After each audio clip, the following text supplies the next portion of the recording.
നമ്മൾ ഇനി അതിഥിയിലേക്ക് പോവുകയാണ്. എപ്പോഴും വാർത്തകളിൽ ഇപ്പോൾ ഈ സമയത്ത് നിറഞ്ഞു നിൽക്കുന്ന കുഞ്ഞുങ്ങളുടെ ലഹരി ഉപയോഗം അത് വളരെയധികം ഗൗരവമായി ചർച്ച ചെയ്യുന്ന സമയമാണിത്. അതുകൊണ്ട് തന്നെ കുഞ്ഞുങ്ങളുമായി ബന്ധപ്പെട്ട് നിന്ന ഒരാൾ തന്നെയാണ് നമുക്ക് ഇന്ന് അതിഥിയായി എത്തിയിരിക്കുന്നത്. വിദ്യാലയങ്ങൾ മാത്രം സ്മാർട്ട് ആയാൽ പോരാ, വീടുകളിൽ കുഞ്ഞുങ്ങൾക്ക് അടിസ്ഥാന സൗകര്യങ്ങൾ ഉണ്ടാകണം, എങ്കിലേ അവർക്ക് ആത്മവിശ്വാസം ഉണ്ടാകൂ. ആത്മവിശ്വാസത്തിലൂടെ വ്യക്തിവികാസത്തിലേക്ക് എത്തിക്കണം. ഇതെന്റെ ചിന്തയല്ല. പഠിപ്പിക്കുന്ന കുട്ടികളെ ജീവന് തുല്യം സ്നേഹിച്ച അവർക്കായി വീടൊരുക്കാൻ മുന്നിട്ടിറങ്ങിയ ഹൗസ് ചലഞ്ചിലൂടെ ശ്രദ്ധേയായ സിസ്റ്റർ ലിസി ചക്കാലക്കലാണ് ഇന്ന് നമ്മുടെ അതിഥിയായി എത്തിയിരിക്കുന്നത്. കൊച്ചിയിൽ അധ്യാപികയായിരുന്ന സിസ്റ്റർ ഇപ്പോൾ ചെന്നൈയിലാണ് ഉള്ളത്. സ്വാഗതം സിസ്റ്റർ ന്യൂസ് 3യിലേക്ക്. സ്വാഗതം സിസ്റ്റർ. വലിയ സന്തോഷം. 210 വീടുകളാണ് ഇതുവരെ ഹൗസ് ചലഞ്ചിലൂടെ നിർധനരായ ആളുകൾക്ക് വെച്ചു കൊടുക്കാൻ സാധിച്ചത്. എങ്ങനെയാണ് ഈ ഹൗസ് ചലഞ്ച് എന്ന പദ്ധതിയിലേക്ക് എത്തിയത്? അതിന്റെ ഒരു പശ്ചാത്തലം ഒന്ന് പറയാമോ?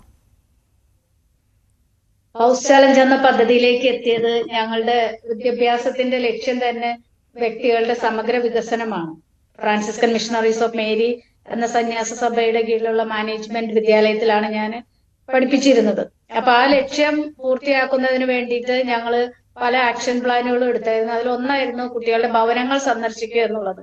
അപ്പോ വൈകിട്ട് ക്ലാസ് കഴിഞ്ഞതിന് ശേഷം ഞങ്ങൾ വിദ്യാർത്ഥിനികളുടെ വീടുകൾ സന്ദർശിക്കാനായിട്ട് പോയിപ്പോ, പ്രത്യേകിച്ച് ഞാൻ കൊച്ചിയിലായിരുന്നപ്പോ, കൊച്ചിയില് ഞങ്ങളുടെ വിദ്യാലയത്തില് ഒത്തിരി കുട്ടികള് നമ്മുടെ ചെല്ലാനം പഞ്ചായത്തിൽ നിന്ന്, അതായത് ഒത്തിരി പിന്നോക്കം നിൽക്കുന്ന ഒരു തീരദേശ മേഖലയാണ് ചെല്ലാനം പഞ്ചായത്ത്, അവിടെ നിന്നും വരുന്ന കുട്ടികളുണ്ടായിരുന്നു. അപ്പൊ ആ കുട്ടികളുടെ ഭവനങ്ങൾ സന്ദർശിക്കാൻ പോയിപ്പോ ഒരുപാട് ഞെട്ടിക്കുന്ന അനുഭവങ്ങളാണ് ഉണ്ടായത്. കാരണം ഒരുപാട് കുട്ടികള് തീരദേശത്ത് നിന്നും അതുപോലെ തന്നെ കൊച്ചിയുടെ പല ഭാഗങ്ങളിൽ നിന്നും വരുന്നവർ തീരെ അടിസ്ഥാന സൗകര്യമില്ലാത്ത അവസ്ഥയിൽ നിന്നും വരുന്നു.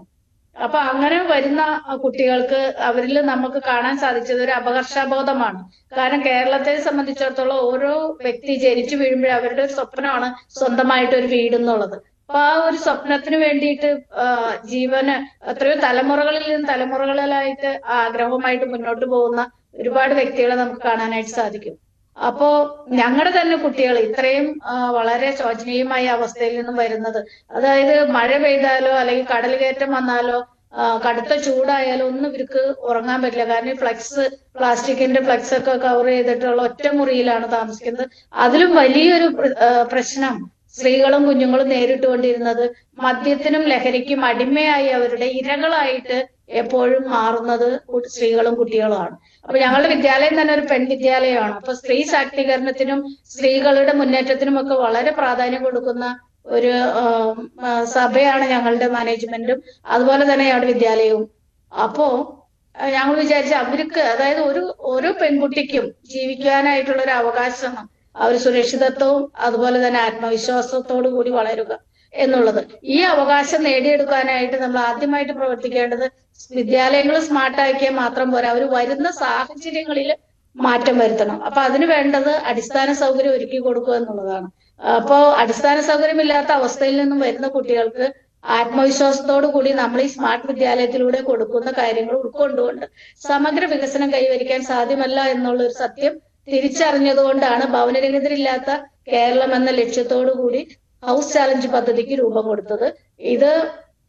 ഈ ഹൗസ് ചാലഞ്ച് പദ്ധതി വലിയൊരു മുന്നേറ്റമായിട്ട് മാറ്റാനായിട്ട് സാധിച്ചത് മറ്റൊന്നുകൊണ്ടുമല്ല, അനേകം സുമനസ്സുകളുടെ സഹായത്തോടു കൂടിയാണ്. തീർച്ചയായിട്ടും നമുക്ക് അതിലേക്ക് വരാം സിസ്റ്റർ. എനിക്ക് ചോദിക്കാനുള്ളത്, ഈ ഹൗസ് ചലഞ്ച് എന്നൊരു മനസ്സിൽ അത് വരാൻ ഒരു കാരണം ഉണ്ടായി കാണുമല്ലോ, അല്ലെങ്കിൽ ആർക്കാദ്യം വീട് വെച്ച് കൊടുക്കണം, അല്ലെങ്കിൽ അവനൊരു വീട് വേണം എന്ന് തോന്നിയ ആ വിദ്യാർത്ഥി ആരായിരുന്നു? അല്ലെങ്കിൽ അതിന്റെ പിന്നാമ്പുറത്ത് ഉണ്ടായ സിസ്റ്ററിന്റെ ചിന്തകൾ, അത് എവിടെ നിന്നാണ് അതിനൊരു തുടക്കമുണ്ടായത്? അതെ, അതായത് കുട്ടികളുടെ ഭവനങ്ങൾ സന്ദർശിക്കാൻ പറഞ്ഞ ഒരുപാട് രാത്രികൾ എനിക്ക് ഉറക്കം നഷ്ടപ്പെട്ടു. ഞാൻ സുഖമായിട്ട് എന്റെ മുറിയിൽ എന്റെ ബെഡിൽ കിടക്കുമ്പോൾ എനിക്ക് ഉറക്കം വരുന്നില്ല. കാരണം എന്റെ കുട്ടികൾ കിടക്കുന്ന അവസ്ഥ എന്ന് പറയുന്നത് ഒത്തിരി ഭീതി നിറഞ്ഞതും ഒത്തിരി സുരക്ഷിതത്വം ഇല്ലാത്തതുമായിട്ടുള്ള ഒരു സാഹചര്യം. അപ്പൊ ആ ഒരു അവസ്ഥ കണ്ടപ്പോ എങ്ങനെ ഇതിനൊരു പരിഹാരം കണ്ടെത്താം. കാരണം എന്റെ ഒരു വ്യക്തിപരമായിട്ടുള്ള ഒരു സ്വഭാവം എന്ന് പറയുന്നത് എന്തെങ്കിലും ഒരു പ്രശ്നം കണ്ടാല് അത് തക്കതായിട്ടുള്ള ക്രിയാത്മകമായിട്ടുള്ള ഇടപെടലിലൂടെ ആ പ്രശ്നത്തിന് പരിഹാരം കണ്ടെത്തുക എന്നുള്ളത് എന്റെ ഒരു വലിയൊരു എന്താ പറയാ ഒരു സ്വഭാവമാണ്, ഒരു ശൈലിയാണ്. അപ്പൊ ഞാൻ ഇവർക്ക് എങ്ങനെ ഭവനം ആദ്യം തന്നെ അവർക്ക് സുരക്ഷിതത്വം ഒരുക്കണം, അപ്പൊ അത് എങ്ങനെയെന്നുള്ള ചിന്തയുമായിട്ട് പോകുമ്പോഴാണ് ഞങ്ങളുടെ വിദ്യാലയത്തിന്റെ പ്ലാറ്റിനം ജൂബിലി ആഘോഷം വന്നത് ആ വർഷം. അപ്പൊ ഈ പ്ലാറ്റിനം ജൂബിലി ആഘോഷത്തിന് എങ്ങനെ ഇത് ഏറ്റവും നല്ല രീതിയിൽ കളർഫുൾ ആയിട്ട് നമ്മുടെ ജൂബിലി ആഘോഷം നടത്താം എന്നുള്ള ഒരു ചിന്ത വന്നപ്പോ ഞാൻ മുന്നോട്ട് വെച്ച ഒരു ആശയമായിരുന്നു, അറ്റ്ലീസ്റ്റ് ജൂബിലി ആഘോഷിച്ചതിന്റെ അടയാളമായിട്ട് ഒരു ജൂബിലി ഭവനം നമ്മൾ നിർമ്മിച്ച് ഭവനരഹിതരായിട്ടുള്ള ഒരു കുട്ടിക്ക് ഒരു ഭവനം കൊടുക്കുകയാണെങ്കിൽ അതൊരു സ്മാരകമായിട്ട് എന്നും നിലനിൽക്കും എന്നുള്ളൊരു ആശയം മുന്നോട്ട് വെച്ചു. അത് പലർക്കും അത് നടക്കില്ല എന്നുള്ള ഒരു ആശങ്ക ഉണ്ടായി. പക്ഷെ എന്തുകൊണ്ടോ എനിക്ക് നമ്മള് സ്വപ്നങ്ങള് യഥാർത്ഥത്തിൽ സത്യമായിട്ടുള്ള സ്വപ്നങ്ങൾ അപരന് വേണ്ടിയിട്ട് കാണുമ്പോൾ ദൈവം തക്ക സമയത്ത് ഇടപെട്ട് അത് പൂർത്തീകരിക്കുന്നുള്ള ഒരു വിശ്വാസം എനിക്കുണ്ട് ദൈവത്തിൽ. ആ ഒരു വിശ്വാസത്തോടു കൂടി അത് നടക്കുമെന്ന വിശ്വാസത്തോടു കൂടി എല്ലാവരുമായിട്ട് ചർച്ച ചെയ്ത് മുന്നോട്ട് പോയി. ഇപ്പൊ എന്റെ ക്ലാസ്സിൽ തന്നെ അപ്പൊ പിന്നെ ആർക്ക് കൊടുക്കും? കാരണം 2500ഓളം കുട്ടികൾ പഠിക്കുന്ന ഒരു വിദ്യാലയത്തിൽ ഒരു കുട്ടിക്ക് കൊടുക്കാന്ന് പറയുമ്പോൾ അത് ആർക്ക് കൊടുക്കുന്ന? പക്ഷെ എന്റെ ക്ലാസ്സിൽ തന്നെ പഠിക്കുന്ന ഒരു കുട്ടിയുടെ പിതാവ് മരിച്ചപ്പോ ഞാൻ അവിടെ ചെന്നപ്പോ കണ്ട കാഴ്ച എന്ന് പറയുന്നത്, ഒരു വീട്ടില് 3 കുടുംബങ്ങള് 3 റൂമിലായിട്ടാണ് താമസിക്കുന്നത്. അതുപോലെ അവര് കിച്ചൺ, ഒരു ചെറിയ കിച്ചൺ അത് ഷെയർ ചെയ്യുന്നു. ഒരു കുടുംബത്തിന്റെ കുക്കിംഗ് കഴിയുമ്പോൾ അടുത്ത കുടുംബം. അപ്പൊ ആ ഒരു അവസ്ഥ കണ്ടപ്പോ ഞാൻ അവിടുത്തെ കുട്ടിയുടെ പിതാവ് ഒരു മെയ്സനായിരുന്നു, കൽപ്പടിക്കാരൻ.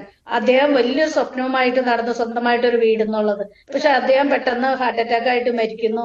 ആ മരിച്ച വേളയിൽ ഞാൻ ചെന്നപ്പോ വീണ്ടും ഈ യാഥാർത്ഥ്യം കണ്ടോടുകൂടി എനിക്ക് ഭയങ്കര ഒരു ഷോക്കായി. അപ്പൊ ഞാൻ വിചാരിച്ചു ഈ ഒരു കുടുംബത്തിന് ഇരിക്കട്ടെ ജൂബിലി ഭവനം ഈ വർഷത്തെ എന്നുള്ള ഒരു ആശയം ഉദിക്കുകയും അങ്ങനെ അതിന്റെ പുറകെ പോവുകയും അത് 6 മാസം കൊണ്ട് മനോഹരമായിട്ടൊരു ഭവനം ഞങ്ങളുടെ വിദ്യാലയത്തിന്റെയും മാനേജ്മെന്റിന്റെയും കുട്ടികളുടെ പാരന്റ്സിന്റെ എല്ലാവരുടെ സഹകരണത്തോടു കൂടി പൂർത്തിയാക്കാനായിട്ട് സാധിച്ചു. 25,000 രൂപ കടം വാങ്ങിയാണ് ഞങ്ങൾ അത് ആരംഭിച്ചെങ്കിലും പണി തീർന്നു കഴിഞ്ഞപ്പോ വീണ്ടും 25,000 രൂപ ബാക്കി വന്നു. ആ പൈസ ഉപയോഗിച്ച് അടുത്ത വീട്, പിന്നെ അടുത്ത വീട്. അപ്പൊ അങ്ങനെ നമ്മൾ ചെയ്തതെന്ന് പറഞ്ഞ സമൂഹത്തിലുള്ള ഒത്തിരി സുമനസ്സുകളുടെ നന്മയും അതുപോലെ റിസോഴ്സ് ഇടപെടാൻ കഴിവുള്ളവർ ഇടപെടുന്നു, ജനപ്രതിനിധികൾ അവരുടേതായ രീതിയിൽ അങ്ങനെ പല രീതിയിലുള്ള റിസോഴ്സ് കൂട്ടി ചേർത്താണ് ഈ ഹൗസ് ചാലഞ്ച് എന്ന പദ്ധതി മുന്നോട്ട് പോയതും അതിന് എന്താ പറയാ വിജയിപ്പിക്കാൻ സാധിച്ചത്. ഒരു വീട് നമ്മൾ എന്തിനും ഇറങ്ങിത്തിരിക്കുമ്പോൾ ആദ്യം ബുദ്ധിമുട്ടുണ്ടാവും. ഇപ്പൊ സിസ്റ്റർ പറഞ്ഞതുപോലെ കടം വാങ്ങിയാണ് തുടങ്ങിയത് എന്ന് പറഞ്ഞല്ലോ. അപ്പോൾ ആദ്യമൊന്നും ആർക്കും ഒരു വിശ്വാസം വരില്ലായിരിക്കുമല്ലോ. ഒരു വീട് വെച്ചു കൊടുക്കാമെന്ന് പറയുമ്പോൾ എല്ലാവരും ഒന്ന് ഞെട്ടും. പക്ഷെ അത് ഈ പലതുള്ളി പെരുവെള്ളം എന്ന് പറഞ്ഞതുപോലെ വളരെ എല്ലാവരെയും കൺവിൻസ് ചെയ്തുകൊണ്ട് ആ ഒരു വീട് യാഥാർത്ഥ്യമായപ്പോൾ പിന്നീട് ഫണ്ട് വരാൻ തുടങ്ങി അല്ലെ, അല്ലെങ്കിൽ ആളുകൾ സഹായിക്കാൻ തുടങ്ങി അല്ലെ? അതെ. അപ്പൊ ഈ ഒരു വീടിന്റെ വാർത്ത ക്രിസ്മസിന് ഒരുപാട് ചാനലുകാര്, ഞാൻ പറഞ്ഞില്ലേ നമുക്ക് ഒരുപാട് റിസോഴ്സ് ഇതിൽ ഉൾപ്പെടുത്താൻ സാധിക്കും. അതിൽ മീഡിയ ഒരു വലിയ റിസോഴ്സാണ്. കാരണം മീഡിയയുടെ സപ്പോർട്ടും പ്രൊമോഷനും കിട്ടി വന്നപ്പോ ഞങ്ങൾക്ക് ഒത്തിരി സുമനസ്സുകൾ ഞങ്ങളെ വിശ്വസിക്കുകയും ഞങ്ങളുടെ ഈ പ്രവർത്തനത്തിൽ പങ്കാളിയാവാനായിട്ട് മുന്നോട്ട് വരികയാണ് ചെയ്തത്. അപ്പോ ഞങ്ങൾ എന്ത് റിസോഴ്സാണോ അവൈലബിൾ, വ്യക്തിപരമായിട്ട് ചെയ്യാവുന്നവര് അതുപോലെ ഇടപെടാനായിട്ട് സാധിക്കുന്നവർ ഇടപെടുന്നു. അതുപോലെ തന്നെ ഇതുപോലെയുള്ള മീഡിയ പ്രൊമോഷൻ, ഇങ്ങനെ എല്ലാ രീതിയിലും എല്ലാ നന്മയും സ്വരൂപിച്ചുകൊണ്ടാണ് ഞങ്ങളിപ്പോ 210 കുടുംബങ്ങള് നമുക്ക് എന്താ പറയാ അക്കോമഡേറ്റ് ചെയ്യാനായിട്ട് സാധിച്ചത്. ഒത്തിരി സുരക്ഷിതത്വവും അഭിമാനത്തോടും കൂടി മനോഹരമായ ഭവനങ്ങളിൽ നമ്മളുടെ വ്യക്തികളെ അല്ലെങ്കിൽ കുടുംബങ്ങളെ അല്ലെങ്കിൽ പ്രത്യേകിച്ച് വൾനറബിൾ ഗ്രൂപ്പായിട്ടുള്ള ഭിന്നശേഷിക്കാര്, വിധവകള്, അതുപോലെ തന്നെ എന്താ പറയാ ക്യാൻസർ രോഗികളായിട്ടുള്ളവര്, അങ്ങനെ സമൂഹത്തില് വ്യത്യസ്തങ്ങളായിട്ടുള്ള ദുരിതങ്ങളിലൂടെ അതായത് പ്രതികൂല സാഹചര്യങ്ങളിൽ പെട്ട് ദുരിതം അനുഭവിക്കുന്നവർക്കാണ് നമ്മൾ ഇത്തരത്തിലുള്ള ഇടപെടലിലൂടെ ഭവനങ്ങൾ നിർമ്മിച്ചു നൽകിയത്. തീർച്ചയായിട്ടും സിസ്റ്റർ, ഈ വീട് ഹൗസ് ചലഞ്ചിന് അപ്പുറത്തേക്ക് ലഹരി വിരുദ്ധ ക്യാമ്പയിന് വലിയ നേതൃത്വം കൊടുത്ത ഒരാളാണ് താങ്കൾ. ഇപ്പോൾ നമ്മൾ കണ്ടുകൊണ്ടിരിക്കുന്ന സമൂഹത്തിൽ, ഞാനിപ്പോൾ വാർത്ത വായിക്കാൻ കയറിയപ്പോൾ ആദ്യം നമ്മൾ വായിച്ച വാർത്ത 12 വയസ്സുകാരൻ ലഹരിക്കടിമ, പെങ്ങൾക്കും മയക്കുമരുന്ന് കൊടുക്കുമായിരുന്നു അമ്മയും അച്ഛനും അറിയാതെ എന്നൊക്കെയുള്ള ഞെട്ടിക്കുന്ന വാർത്തകൾ ഇങ്ങനെ ദിനം പ്രതി വന്നുകൊണ്ടേയിരിക്കുകയാണ്. ലഹരിക്കെതിരെ എത്രയോ വർഷങ്ങൾക്ക് മുമ്പ് താങ്കൾ പോരാട്ടത്തിനിറങ്ങിയതാണ്. ഇപ്പോൾ എന്താണ് ഈ വാർത്തകളൊക്കെ കേൾക്കുമ്പോൾ തോന്നുന്നത്? ഞാന് സത്യം പറഞ്ഞ 16 വർഷം എന്റെ അധ്യാപനം പ്രധാന അധ്യാപികയൊക്കെ ആയ സമയത്ത് ഞാൻ ഏറ്റവും കൂടുതൽ പ്രയത്നിച്ചതും പ്രവർത്തിച്ചതും ഒരു മദ്യവിരുദ്ധ ലഹരി വിമുക്ത സമൂഹം പടുത്തുയർത്താനാണ്. അതിന് പല ക്രിയാത്മകമായിട്ടുള്ള വഴികളിലൂടെ ഞാൻ കടന്നുപോയി. എന്റെ സോഷ്യൽ മീഡിയയിലൂടെയൊക്കെ നോക്കിക്കഴിഞ്ഞാൽ FB-യിലൊക്കെ നോക്കിയാൽ കിട്ടും എന്തുമാത്രം കാര്യങ്ങളാണ് ഞങ്ങൾ ചെയ്തതെന്നുള്ളത്. ഒരുപാട് മാറ്റങ്ങൾ, അതായത് മദ്യത്തിനെതിരെ പ്രവർത്തിച്ചപ്പോ കുറെ ബാറുകൾ, കാരണം ഞങ്ങളുടെ വിദ്യാലയം നിലനിൽക്കുന്നതിന് ചുറ്റും തന്നെ ഒത്തിരി ബാറുകളൊക്കെ ഉണ്ട്. അപ്പൊ അതൊക്കെ ഒരുവിധം ബാറുകൾ അടച്ച ഒരു സ്റ്റേജിലേക്ക് വന്നതാണ്. പക്ഷെ പിന്നെ അടുത്ത ഗവൺമെന്റ് വന്നപ്പോ ബാറുകളുടെ എണ്ണം വീണ്ടും കൂടി. അങ്ങനെ ആദ്യം ഒരു പ്രശ്നം. അതുപോലെ ലഹരി എന്ന് പറയുന്നത്, ലഹരി നശിപ്പിക്കുന്നത് നമ്മുടെ യുവാക്കളെയും കുഞ്ഞുങ്ങളെയാണ്. അതിന്റെ ഏറ്റവും വലിയ ഇരകളാവുന്നത് സ്ത്രീകളും കുട്ടികളുമാണ്. ഇത് ഞാനിപ്പോ കേരളത്തിലില്ല, ചെന്നൈയിലാണെങ്കിലും ഒരുപാട് ഹൃദയം നുറുങ്ങുന്ന വേദനയുമായിട്ടാണ് ഞാൻ ഇവിടെ ഇവിടെ ഇരിക്കുന്നത്. കാരണം എനിക്ക് ഐ ഫീൽ സോ ഹെൽപ്ലെസ്. ഓരോ ദിവസവും ഇതിങ്ങനെ കൂടി വരുന്നു. പക്ഷെ ഇത് എത്രയോ വർഷങ്ങൾക്ക് മുൻപ് ഇതേപ്പറ്റി പറയുകയും ഘോരഘോരം പ്രസംഗിക്കുകയും ബോധവൽക്കരണം നടത്തുകയൊക്കെ ചെയ്തു. പക്ഷെ കോൺക്രീറ്റ് ആയിട്ട് ചെയ്യേണ്ടവർ ചെയ്യുന്നില്ല എന്നുള്ള ഒരു ദുഃഖകരമായിട്ടുള്ള ഒരു അവസ്ഥ കാണുമ്പോൾ അതാണ് എന്നെ വേദനിപ്പിക്കുന്നത്. അതായത് നമ്മളെല്ലാവരും ഒറ്റക്കെട്ടായിട്ട്, ഇപ്പൊ ഞങ്ങള് ലഹരി വിരുദ്ധ പ്രവർത്തനമൊക്കെ നടത്തി. ഇപ്പൊ പറഞ്ഞൊരു മുദ്രാവാക്യം ഉണ്ട്, അത് ഞങ്ങൾ എല്ലായിടത്തും എഴുതി പ്രചരിച്ച് ഓട്ടോറിക്ഷയിൽ ഒട്ടിച്ച് അങ്ങനെ പല രീതിയിലും സമൂഹത്തിൽ ഇറങ്ങി. ആരും ചെയ്യാത്ത രീതിയിലുള്ള വളരെ വിപ്ലവകരമായിട്ടുള്ള ഒരു പ്രവർത്തനമാണ് ഞങ്ങളുടെ വിദ്യാലയം നടത്തിയത് ലഹരിക്കെതിരെ. അപ്പൊ അതിൽ പറഞ്ഞ, ഉണരൂ സമൂഹമേ, വരൂ സഹോദരരെ, മദ്യവിരുദ്ധ ലഹരി വിമുക്ത സമൂഹം പടുത്തുയർത്താം, ദൈവത്തിന്റെ സ്വന്തം നാട് യാഥാർത്ഥ്യമാക്കാം. ഈ മുദ്രാവാക്യവുമായിട്ട് ഞങ്ങൾ പശ്ചിമ കൊച്ചിയില് മാത്രമല്ല, എറണാകുളത്ത് നമ്മുടെ വഞ്ചി സ്ക്വയർ ഹൈക്കോടതി ജംഗ്ഷനിൽ 16 വർഷങ്ങൾക്ക് മുമ്പ് ലഹരി വിമുക്ത മദ്യവിരുദ്ധ കുടുംബങ്ങളെ പടുത്തുയർത്താന്ന് പറഞ്ഞ ക്രിസ്മസ് ആഘോഷം, അതെന്ന് പറഞ്ഞ എല്ലാ നാനാ തുറകളിലുള്ള വ്യക്തികളെ ഉൾപ്പെടുത്തിക്കൊണ്ട് മനോഹരമായിട്ട് ഇത്തരം ബോധവൽക്കരണ പ്രവർത്തനങ്ങളൊക്കെ നടത്തിയത്. പക്ഷെ ഈ ഇടയ്ക്ക് നമ്മൾ കാണുന്നത് എല്ലാവർക്കും ഭയമാണ് ഇത്തരം കാര്യത്തിനായിട്ട് ഇറങ്ങിത്തിരിക്കുക. എവിടെ നിന്നാണ് ഈ ഭയം കയറി പറ്റിയത്? ഈ ഭയം കുടുംബങ്ങളിലും മാതാപിതാക്കളും മക്കളും തമ്മില്, ജീവിത പങ്കാളികൾ തമ്മില്, വിദ്യാർത്ഥികളും അധ്യാപകരും തമ്മില്, സുഹൃത്തുക്കളും തമ്മിൽ, സഹോദരൻ, എല്ലായിടത്തും ഒരു എന്താ പറയാ, ഒരുമാതിരി ഭയം കയറി പറ്റിയേക്കാണ്. ഈ ഭയം എടുത്തു കളഞ്ഞിട്ട് സഭയും സമൂഹവും സംഘടനകൾ എല്ലാവരും കൂടി ഒന്നിച്ച് നമ്മൾ ലഹരിക്കെതിരെ ഇറങ്ങിയില്ലെങ്കിൽ നമ്മൾ ആറ്റം ബോംബിനേലും വലിയ, അതായത് ഒരു ലോകമഹായുദ്ധം വരുമ്പോ ഒറ്റയടിക്ക് പോകും. പക്ഷെ അതിലും അല്ല സിസ്റ്റർ, നമ്മൾ ഈ ലഹരിക്കെതിരെ നേരത്തെ സമരങ്ങളൊക്കെ താങ്കൾ പറഞ്ഞതുപോലെയുള്ള പോരാട്ടങ്ങളൊക്കെ കണ്ടിട്ടുണ്ട്. പക്ഷെ അപ്പോഴൊക്കെ ഈ മദ്യത്തിനെതിരെയൊക്കെ നമ്മൾ പോരാടുമ്പോൾ അത് വീട്ടിലെ ഗൃഹനാഥൻ അല്ലെങ്കിൽ ആ രീതിയിലുള്ള പോരാട്ടമായിരുന്നു.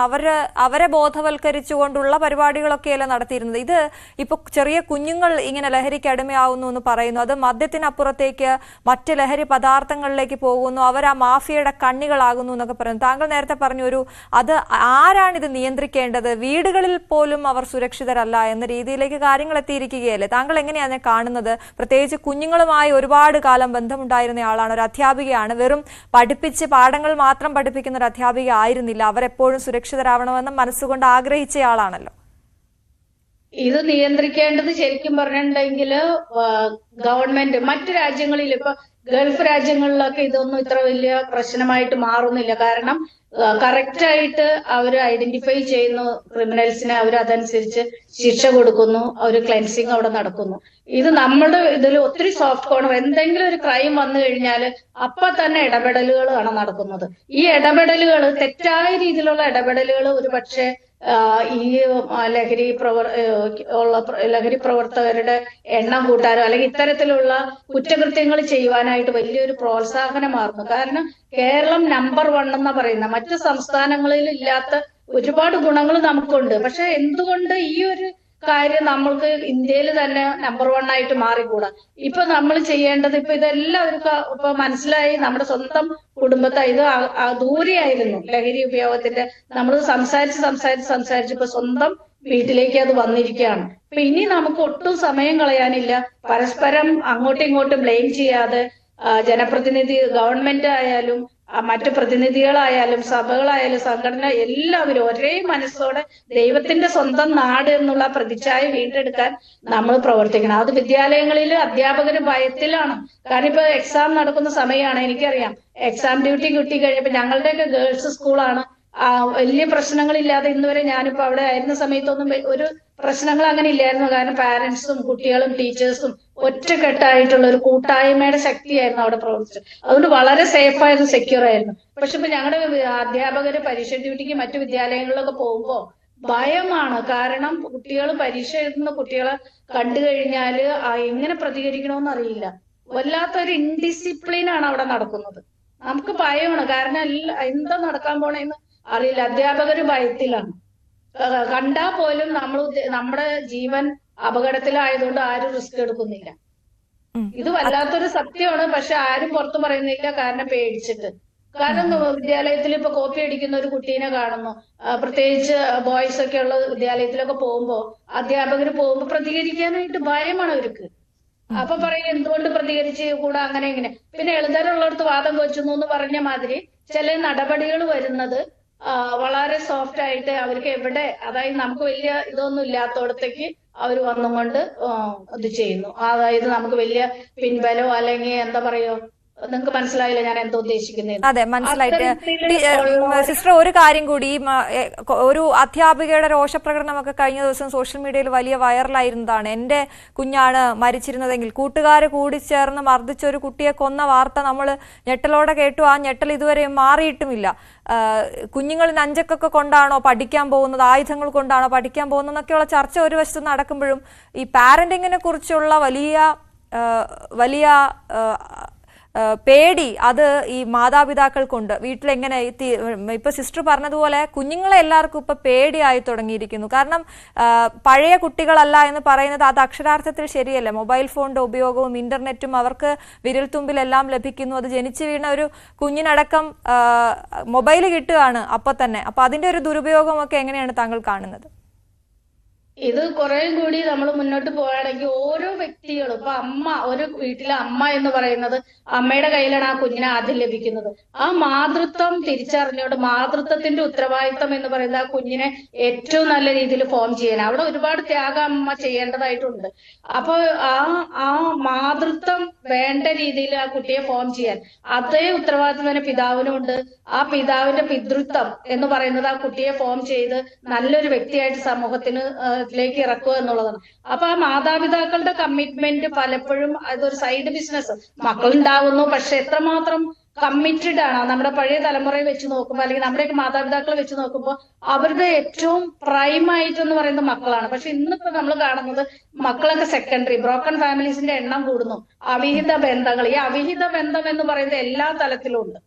നമ്മൾ വിചാരിക്കും മാരേജ് അല്ലെങ്കിൽ മറ്റ് മാരീഡ് ലൈഫിൽ, ഇത് എവരിവെയർ യൂസ് ഈ അവിഹിതം എന്ന് പറഞ്ഞ അശുദ്ധി നമ്മുടെ കമ്മിറ്റ്മെന്റിൽ, അതായത് 100% നമ്മൾ കമ്മിറ്റഡ് അല്ല.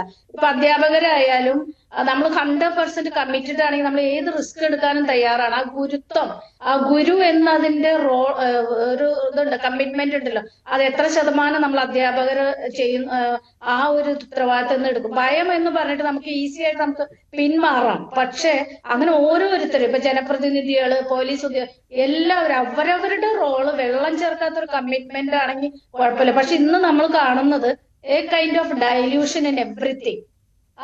അത് ഈ കുട്ടികൾ പുതിയ തലമുറ മുതലെടുക്കാണ് ചെയ്യുന്നത്. അപ്പൊ സിസ്റ്റർ, ഒന്ന് ഇടപെട്ട് ചോദിച്ചോട്ടെ, ഈ വടി എടുക്കണ്ട എന്നുള്ള ഒരു നിലപാടിലേക്കൊക്കെ കാര്യങ്ങൾ എത്തിയിരുന്നല്ലോ. കുഞ്ഞുങ്ങളെ വടി കാണിച്ച് പേടിപ്പിക്കണ്ട എന്നൊക്കെയുള്ള. സിസ്റ്റർ അധ്യാപികയായി ജോലി ചെയ്തിരുന്നതാണല്ലോ. ആ സമയത്ത് എന്താണ് ടീച്ചർക്ക് അതിനോടുള്ള അഭിപ്രായം? ഈ തല്ലി പഠിപ്പിക്കേണ്ടത് തല്ലി തന്നെ പഠിപ്പിക്കണമായിരുന്നു, അല്ലെങ്കിൽ ആ ഒരു പേടി കുഞ്ഞുങ്ങൾക്ക് ഇന്ന് ഇല്ല എന്ന് തോന്നിയിട്ടുണ്ടോ ഒരു അധ്യാപിക എന്ന നിലയിൽ?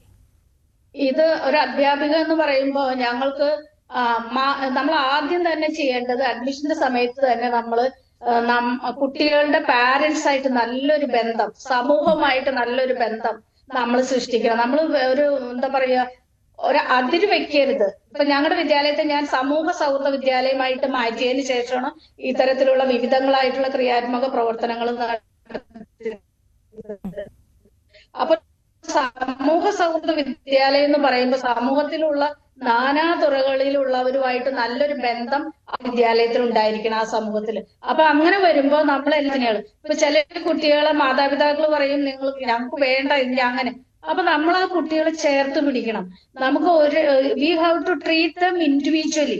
ഓരോ അധ്യാപകരും ഇപ്പൊ ഒരു കുറ്റകൃത്യം അല്ലെങ്കിൽ എന്തെങ്കിലും ഒരു പോരായ ഒരു കുഞ്ഞിൽ കണ്ടാല് ആ കുഞ്ഞിന്റെ കാര്യത്തിൽ അപ്പൊ തന്നെ ഇടപെട്ടുകൊണ്ട് കൗൺസിലിംഗ് വേണ്ടെങ്കിൽ കൗൺസിലിംഗ് കൊടുക്കണം.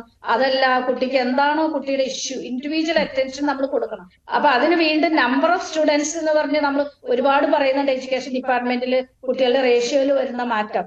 ഇപ്പൊ അങ്ങനെ കുറെ കൂടി പ്രാധാന്യം വിദ്യാഭ്യാസ മേഖലയ്ക്ക് കൊടുത്താല് നമുക്ക് ഒരു പരിധി വരെ കുടുംബങ്ങളിലും തീർച്ചയായും വ്യക്തമാണ്. മാതാപിതാക്കൾ സിസ്റ്റർ ലിസി ചക്കാലക്കലാണ് നമുക്കൊപ്പം അതിഥിയായി ചേർന്നത്. ഈ ഒരു അവസരത്തിൽ ഞങ്ങൾക്ക് ഇത്രയും കാര്യങ്ങൾ പറഞ്ഞു തന്നതിന് നന്ദി പറയുന്നു. ഒപ്പം താങ്കളുടെ സമയക്കുറവ് മൂലമാണ് ഇടപെട്ടത്. താങ്കളുടെ പ്രവർത്തനങ്ങൾക്ക് എല്ലാവിധ ആശംസകളും നേരുകയാണ്. ഒരുപാട് മുന്നോട്ട് പോകാൻ കഴിയട്ടെ, കേരളത്തിലേക്ക് വേഗം മടങ്ങി വരാൻ സാധിക്കട്ടെ എന്നുകൂടി ആശംസിക്കുകയാണ്. Thank you so much sister. Thank you Aswathy, thank U.